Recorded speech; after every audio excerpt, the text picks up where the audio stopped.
Welcome back to the Finals Podcast, people. My name is Javon.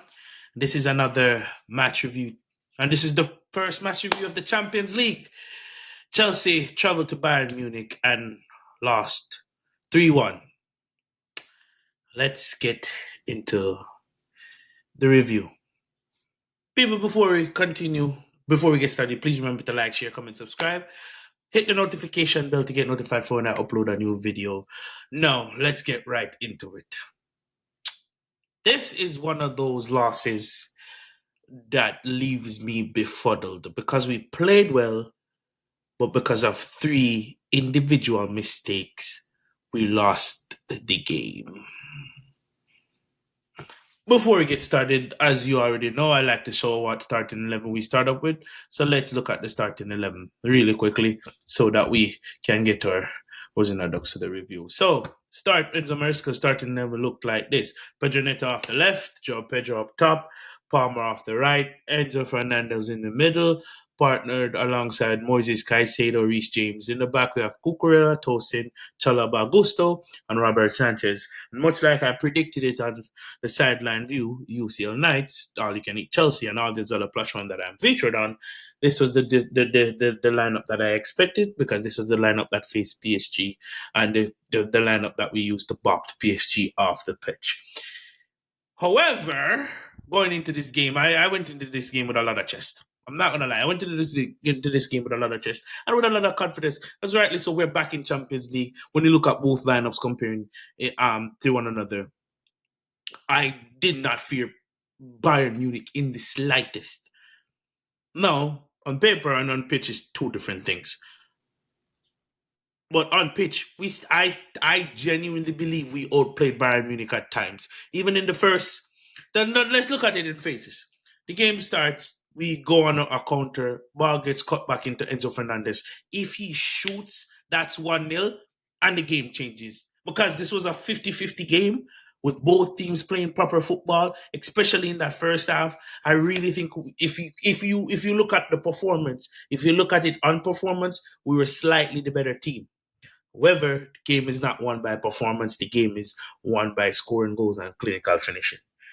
This is one of those games where I genuinely can't be too mad at the performance. However, I am furious at the defensive errors that led to goals, i.e. the Caicedo tackle. You shouldn't be risking that type of tackle in the box unless you're 100% going to get the ball.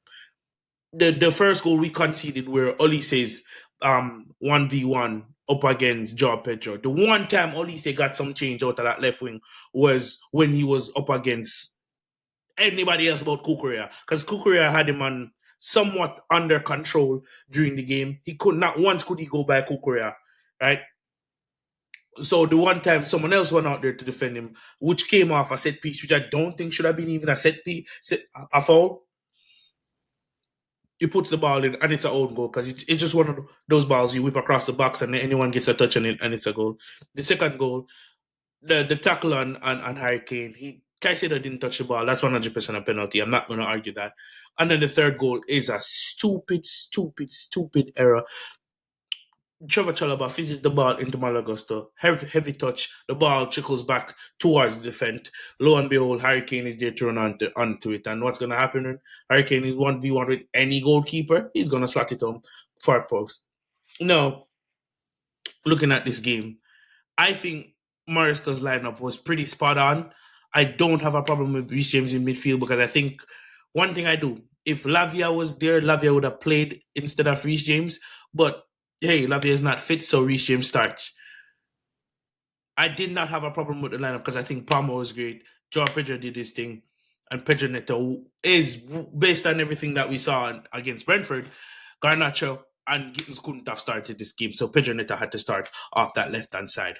Now, given that Pedro Neto started off that left-hand side, you'd think attacking-wise we'd be better. It was the same. That left-hand side is starting to worry me because Pedro Neto was breaking down attacks.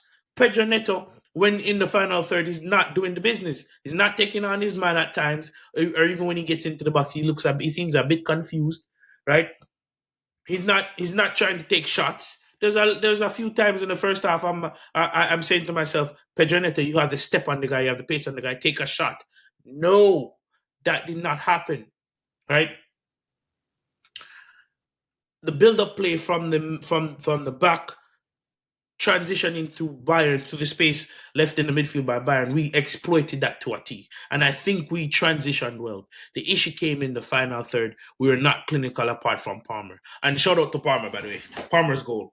Right? Caicedo wins the ball back, passes the ball to Palmer. Palmer picks it up, drives through the middle of the park, keeps looking over his shoulder, keeps checking, lays it off to Gusto. Gusto plays back to Palmer, but I'm putting top post and tap ins and it's 2-1. You think we'll come back because based on how we're playing, at bare minimum at halftime, it should have been a draw based on how we played. So that's why I'm not too furious. And again, it is Bayern Munich. We're playing at the Allianz, so I'm not too furious about what I saw.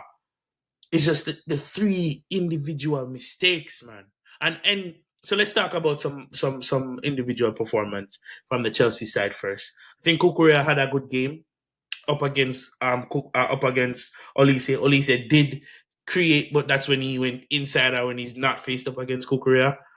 I think Moises Caicedo did not have the best of games. He still did bits and pieces during the game that made you say, "Oh, this is Moises Caicedo," but it's still not that top tier performance that we know we can get.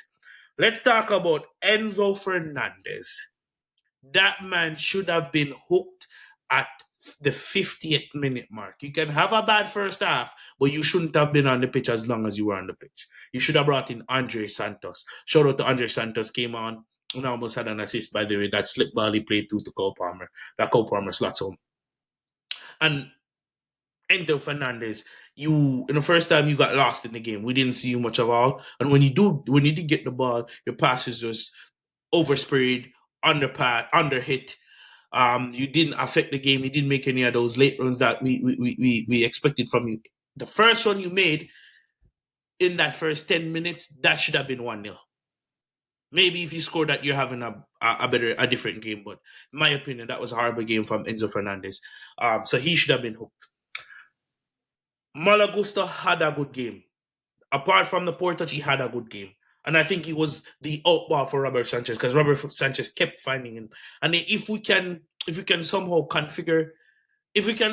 be more clinical and have players that are going to have better games and somehow find a solution for that left-hand side, I think this is one of the better formations to go with and one of the better ways to play. Because even when Estevao come off, came on from Enzo Fernandez. He looked better than what Enzo Fernandez did the entire match. He had a better performance. And then again, I'm getting ahead of myself here, right? So I think Reece James had somewhat of a decent game. Chalobah had a good game, but there's still question marks over Tosin when it comes down to the 1v1 defending. Robert Sanchez, he kept us in that game longer than we were in it.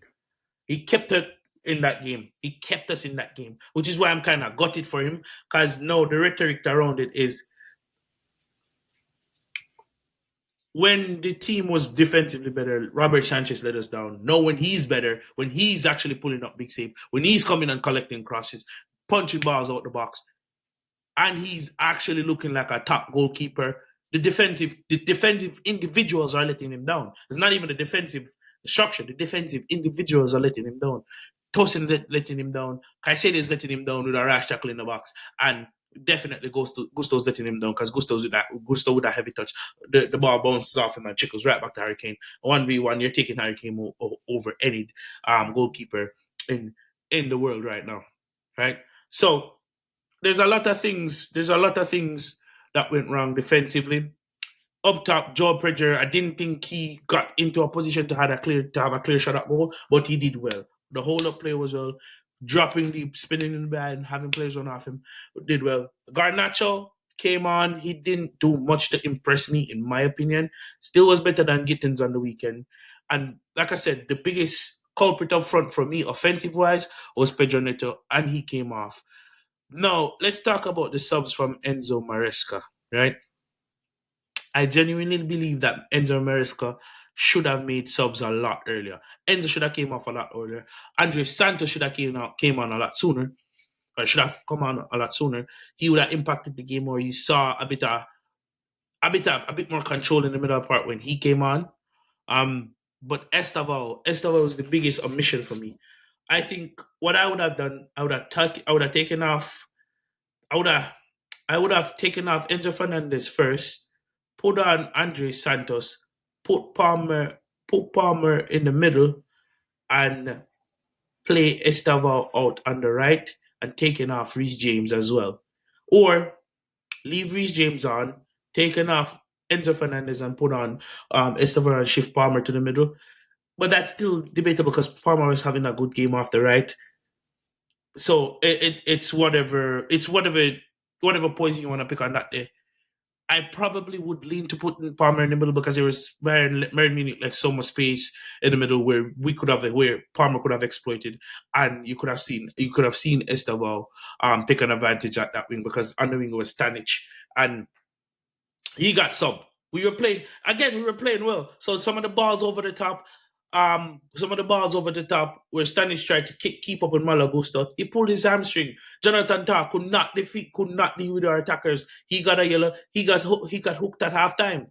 So we were causing issues. It's just that three defensive errors cost us the game.